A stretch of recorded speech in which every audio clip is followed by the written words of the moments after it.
Hi, Jasper Nation. I'm Kelly Carroll from the Sports Communication Office, and I'm joined tonight by Marianne Reilly, our Athletic Director, in the first of what we hope is a series of video interviews with our administrators and coaches and student athletes as we all kind of work through this unprecedented time and give advice and some support to each other as we stay together as Jasper Nation. So Marianne, thank you for doing this with me. I really appreciate it. Absolutely, Kelly. I think this is a great way to connect to our student athletes and Jasper Nation, which, by the way, I'd like to start off by just thanking Jasper Nation for their support this year of our teams. I know it abruptly ended, and I would have loved to have thanked them all in person, but because we needed to act quickly, we all dispersed. So, our cheer, dance, and band, Sixth Borough, all of the folks that were traveling down to not only wish our men's and women's basketball team luck, but just for the fall sports and the anticipation of the spring sports. We were really looking forward to that. And I just want to say thank you to all of our alumni, friends, and family, and all those that are on campus that support us each and every day. Absolutely. It's important to recognize the people who are so integral in everything we do. And it's hard to do that now since we're so distant, but I think it's great that you started off with that. Yeah. Thank you. So we had talked a little bit before this call just about how this is something that you haven't really seen as a student athlete and in your years as an administrator. And we were kind of discussing, anything that you could kind of compare this to in your years working in athletics? Yeah, Cal, as a student athlete, I was reflecting. I never experienced anything like this as a student athlete. As an administrator, yes, there was Katrina. Sandy obviously hit home a little bit closer to the East Coast. We halted athletics at a point, but it came back. 9/11, probably that magnitude of shock was similar to what happened, even though it was like a rolling effect. A couple of conferences canceled spring and canceled their end of the season basketball tournaments. But as you watch the NCAA have to deal with conferences canceling their games, at halftime for the Big East, you knew that the wave was coming in and we needed to deal with that immediately. So I think the shock, the distancing, the retreating back at home is a little similar to that. Not to make light of 9/11, but that was devastating to New Yorkers, and we put sports on hold then too for a couple of weeks, and but we brought it back. And sports are our escape. Sports help us to mend. They bring people together, and in a point right now where we'd love to be brought together, we're being told to stay away. It's so against what is natural to us. And we miss our student athletes. Number one, I miss the student athletes every day. I know our coaches must be climbing the walls, but I don't recall anything being of this magnitude. I think this is unprecedented for the NCAA to cancel March Madness. The seriousness of it. Mm-hmm. And our spring sports, the seniors that never got an opportunity to finish out their career, it's really heartbreaking. And I hope there's some solace for our student athletes that have participated that may not come back, to know that they did a job well done, and while it might not be completed, and they may be moving on to a position, that they've done well. This is something they'll always remember. Mm-hmm. I don't want them to ever remember all the negative part of it, but to remember the good things that might come out of this. Absolutely. So yeah, I can't really recall much, but 9/11 comes close. That's amazing. Shifting gears a little bit, you've been at the forefront of the athletic department's response to all of this and the logistical aspects of it too. Can you peel back the curtain a little bit on how the department and the college have been working with the city and the state and, gathering information and putting it all together to keep us safe?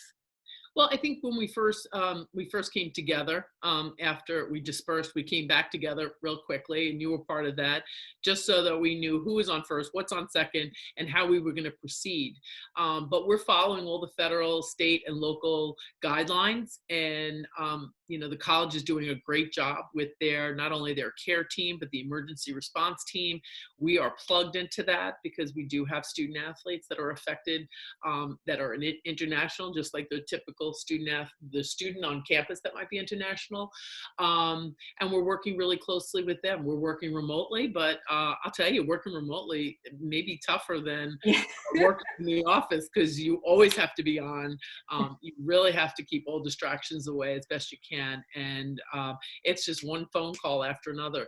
So the college has mobilized all of the essential folks to make certain decisions and follow the guidelines, give us guidelines to share with all of our employees, and just to keep those lines of communication. That's the most important thing at this point. Mm-hmm. That we all communicate. And those student athletes that were able to go home went home. Those that needed a reprieve and then realized I need to come back because of the learning environment that sometimes happens when you're on campus. You need that learning environment. So whether you're local or you're international, we are housing some student athletes on campus along with some of our regular students that really could not go back home. Mm-hmm. That's great that there is, even though there's a lot going on, a little bit of flexibility to make sure everybody's safe and taken care of, and everybody's situation is going to be specific to them. So it's great that the college has a bunch of different ways to kind of combat everything. Yeah. One of the questions that I know our student athletes and coaches have been particularly interested in is the NCAA eligibility rules and what they're going to do moving forward with seniors and even, the underclassmen. While we can't speak to the specifics about that right now, you have a bunch of experience in compliance and obviously as an athletic director. So can you talk a little bit about what they'll be considering, the issues that go into their decision-making process with something like that? Sure. I mean, I think I was asking that question as we were meeting as MAC athletic directors. I'm thinking ahead, saying, as a compliance person, there's always a ripple effect to every decision that you make. So obviously those student athletes that were in their senior year or are in their senior year and have not competed, they technically did not use a year of eligibility, and you have 5 years to compete in 4. So automatically they would have to be considered for another year of eligibility. While they haven't rendered a decision, I think it looks like things will go in their favor. But there, again, with that decision comes all these other decisions of financial decisions that go with that, waivers. Do you have to, take your 5th year at the institution that you're currently at, or can you take that year and transfer out? Mm-hmm. There's so many different things and so many factors that go into it. But I expect that the NCAA will probably give them a blanket waiver to be able to finish their final year in a 5th year of eligibility, so to speak, or their 5th year of attendance at college. And then for those sophomores and freshmen and juniors, they didn't use a year of eligibility either. What will happen there, I'm not sure. That's probably going to be a little bit more complicated, although they probably will be given it. Whether they have it at your institution or another institution, that's still to be determined. But those are all other factors. The financial aid piece is a big one, because you have freshmen coming in to replace the seniors that were supposed to be leaving, and now you're going to allow seniors to stay, but they're not staying unless they get their package, and then the freshmen that were coming in to take their package. So it's going to cost us more money for sure. But that's not just at our institution, it's at every institution across America right now. Mm-hmm. And active roster limitations too, probably, They will lift all of those. Mm-hmm. They'll lift that. They'll lift number of competitions from this year, obviously, but for next year, definitely roster limitations will be lifted. Interesting. I'm very interested to see how this plays out and what the ongoing conversations are, for sure. Mm-hmm. Also a consideration right now is that we're in a recruiting dead period as limited by the NCAA. Do you have any ideas of how coaches can stay engaged given the restrictions on what they can do to recruit right now? Well, a dead period means you can't have that face-to-face contact in person with recruits. We have to keep that line of communication open. So coaches are allowed to have communication with them. They just can't obviously be in person. We're not allowed to give out any institutional letters of intent or just basic financial aid packages to student athletes that have athletic aid attached to it until April 15th.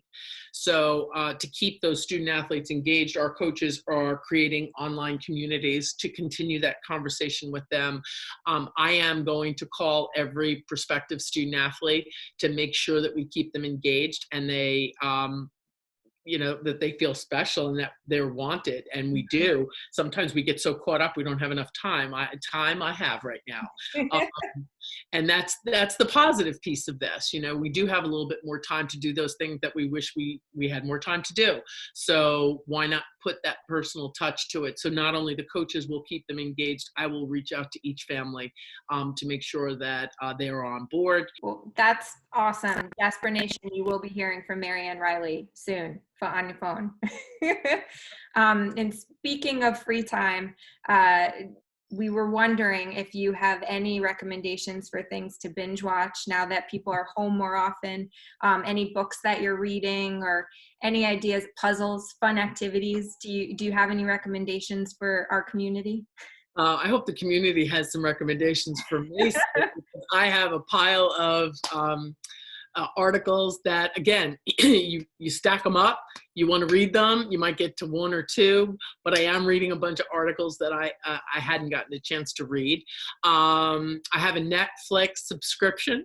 So again, if I'm not watching sports, I always thought I'd catch a movie or something, but because I'm always watching sports, I really don't get a chance to take advantage of the Netflix. But I did. This past weekend, caught up on a couple of documentaries. So I finally finished watching The Irishman. Now I know why it didn't win Best Picture. It took too long.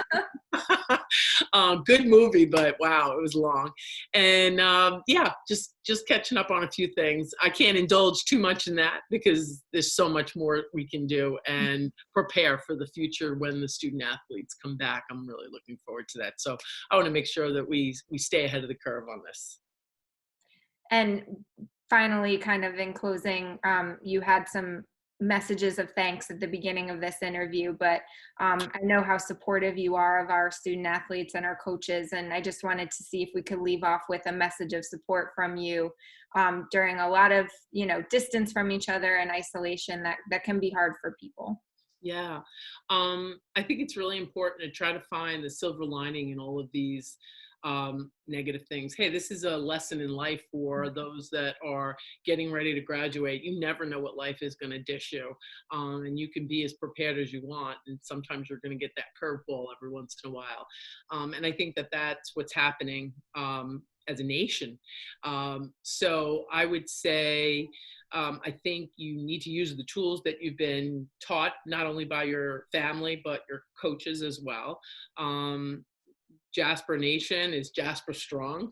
And certainly when there's adversity, we put our hard hats on and we go to work and know that we're here for you. Not only if you're returning, but those that would be graduating and maybe not taking advantage of coming back next year. We're not going to lose touch with you. I know our SAC and our president of SAC, TJ Stewart, talked to me about how are we going to honor the seniors, and we will find a way to do that, whether it's in the summer. But if it's not the summer, perhaps the fall, we'll have a homecoming, which will be fun because there's something positive that can come out of this. Love to have a homecoming, and this might be a great way to start it off. But Jasper Nation, we haven't forgotten you, and we'll always remember the things that you've done for our programs, and we will respond accordingly and make sure that you feel included. So we're here. To all the student athletes, we're here. We're going to be running different meetup groups online so that you're able to keep in touch with us. I'm going to have a SAC meeting next week, so anybody that wants to jump on that call will be able to ask whatever questions they want. I know it's really uncertain right now, and we don't have all the answers either, but if we stick together, we're going to come out stronger in the end. Definitely. Really. Well, Marianne, thank you so much for your time. I think this was a great way to kind of start off these communications and keep everybody informed and together. And I look forward to our next time that we Zoom. I'm sure it will be. I'm sure it will be soon. It'll be very soon, as a matter of fact. I'm wishing you and Tom all the best, and stay safe. And we'll all get through this together, as you said. Thank you. Go Thank you. Jasper Nation. Thank you.